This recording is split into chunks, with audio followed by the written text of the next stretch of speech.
Well, hello there. Brent here with Bring Your Own Tools. On today's episode, if you have long, hard days at the construction site and you just need to relax sometimes you need a bath. Well, I don't, but my wife does. If you want to learn how to make a bathtub tray, keep on watching. Let's get started.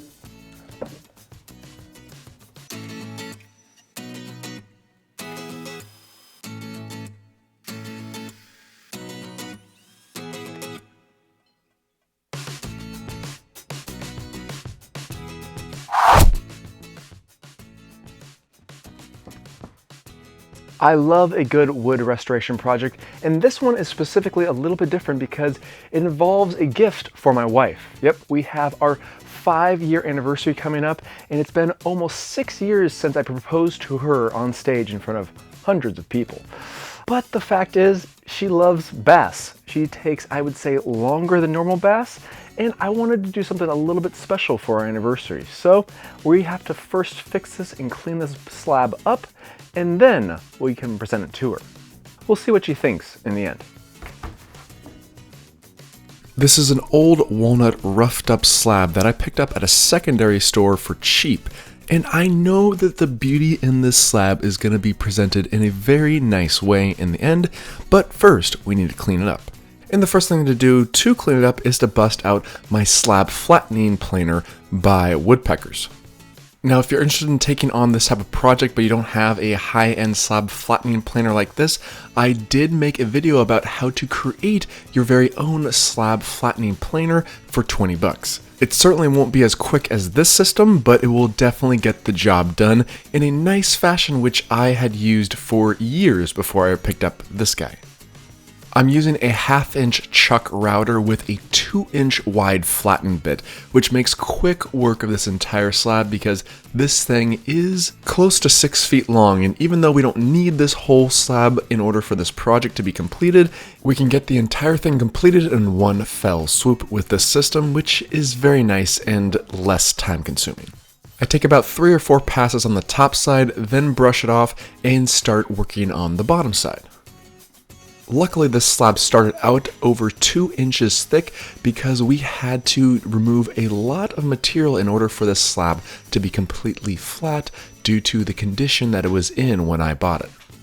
And if you're interested in figuring out where I purchased this slab, I'll make sure and leave a link for that location, as well as another slab yard that can provide extremely nice slabs that can also be shipped anywhere in the world.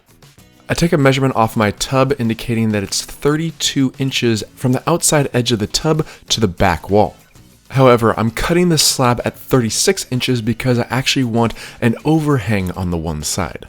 And you'll see why I'm cutting this long in the very near future. Now that we have both sides of the slab fully planed down, it's time to start sanding, but this is just going to be a rough sanding in order to get uneven planing marks smoothed out nicely with my DeWalt rotary sander.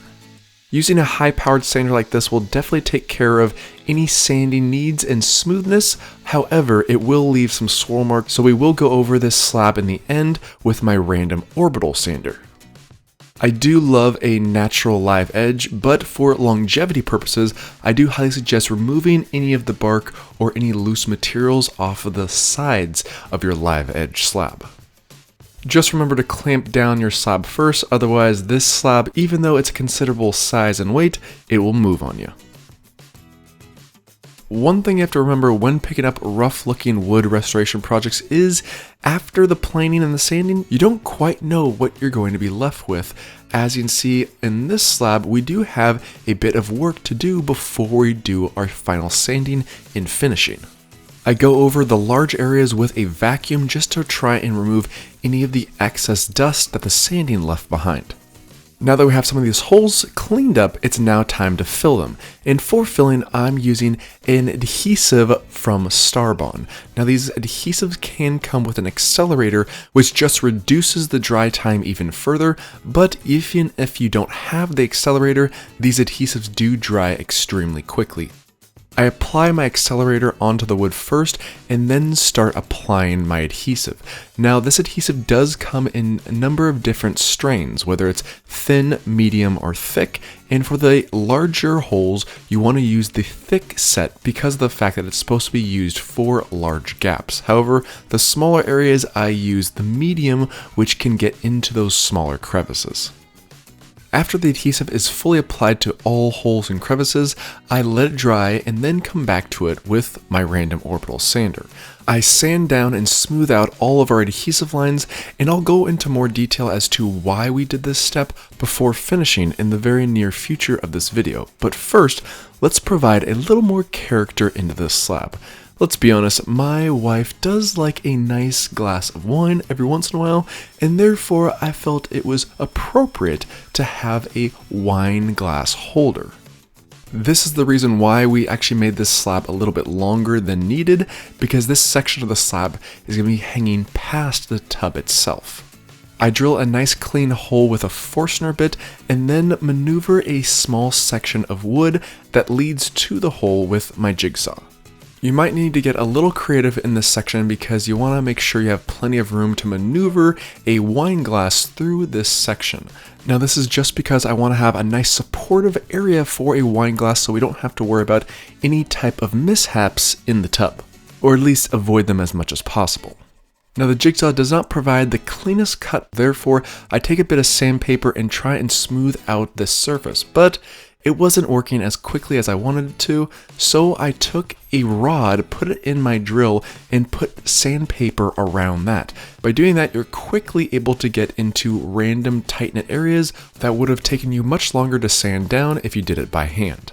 Once it's all sanded down, I do take my router with a roundover bit and go over all of the sides. That not only provides a nice smooth feel, but looks more professional in the end. After that's taken care of, I take my random orbital sander and go over all of the surfaces with 100 all the way up to 220. At the very tail end, I do go over the sides with 220 but with a soft hand block to go over those really random unique areas that is much more difficult to get into with a random orbital sander. But now that the sanding is complete, it's time for finishing. But before we get to finish, we need to do some de-dusting. And first things first, I take mineral spirits and wipe off any of the excess dust that I can pick up with a clean lint-free cloth. As you can see, there's plenty of sand dust on the slab, but the best thing to do is to actually go over the entire thing after the mineral spirits is done with a tack cloth, which just gets up all the stuff that the mineral spirits couldn't. But now it's time for epoxy. And for epoxy, we are using Maker Epoxy by Just Crow, which is also produced by TotalBoat. It's an easy 1-to-1 ratio, which makes it really easy to mix up. However, it was a little cold in my garage due to the fact that it's winter, so I put it in a tub of hot water just to bring it up to temperature, and therefore it was a lot easier to mix and pour onto your beautiful wood slab. I use a plastic spreader to distribute the epoxy onto the top of the slab as well as on all of the sides, but it can get difficult to get into some tight-knit areas on the sides, so I do take a foam brush and brush the sides accordingly. This first coat that's applied is a bit of a thinner coat because I know how much epoxy is going to be absorbed by the slab. I mixed up approximately a half a quart for this first pour, but the second pour is going to be a more significant flood coat that goes right on the top and pours over the side nicely and evenly.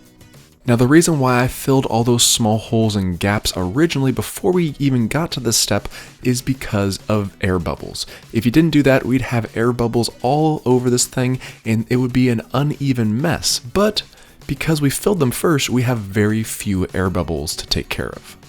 I let the epoxy dry overnight and come back to it the next day, and as you can see, we have some epoxy drips to take care of.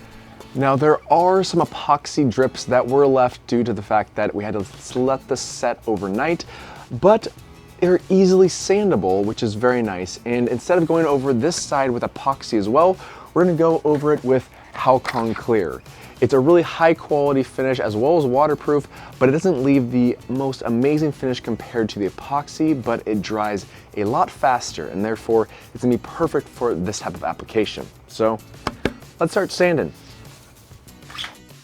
I start sanding with 220, but with my rotary sander. Now the random orbital sander can do it, but the rotary sander can do it a lot faster, and I take care of the vast majority that way. Then after all the vast majority are taken care of, I go over it with my random orbital sander at 220. Quick, easy, and efficient. Just make sure you're wearing a respirator when doing this. After the slab is sanded and cleaned up, I then proceed to pouring on our Halcon Clear and rolling it out with a foam roller. This product does dry extremely quickly and I can put on a second coat a mere hour later. But as we wait for that to dry, I proceed by making up a few tub supports. Now because this is going to be resting on a tub and on the edge of a tub, I don't want it to accidentally fall into the tub, which is why I'm going to make a couple small supports that I put on the bottom side, guaranteeing that this slab, once positioned on the tub, will not be moving anywhere.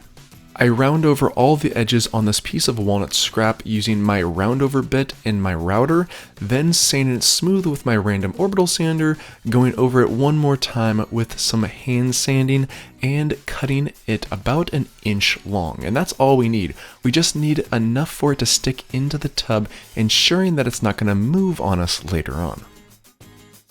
Now that we have them cut to the appropriate size and sanded, I then just go over it with the same Halcon Clear, let it dry, and we can proceed to our handles. In order to determine the exact position of our handles, they're going to be right above where our bumpers for our tub are going to be placed. Therefore, I determine exactly where the bumpers need to go first with a couple pieces of tape, and that way I know exactly where our handles are going to be because I want our fasteners to be hidden beneath our bumpers. After I have the position on the bottom side, I correlate that position on the top side, making a mark and drilling very straight holes through the top of the board with the help of a drill guide. Now, if you've never seen one of these before, they come in really handy, especially if you want to drill very straight holes. And if you want to check out that product or any of the other tools or materials seen in this video, I'll make sure and leave a link in the description box below. I then grab my countersinking drill bit to make sure that we have a flush feel with our flathead screws after I have them inserted. That way our bumpers will lay flush once we have our handles fully tightened. Once I have this handle positioned correctly and installed correctly, I proceed to the other side and install the same exact thing in the same exact process, just a different position. In order to secure our bumpers in place, I just use a bit of that Starbond adhesive directly to the wood because we're going to just have a wood-to-wood contact, and the piece of tape there not only provides a perfect line for the positioning of these bumpers, but also can remove any of the excess adhesive after I pull it off. But of course at this point, it's now just time to test it out. Let's get the water going, let's get a little bubble bath action. If it's positioned correctly and it fits, we are done.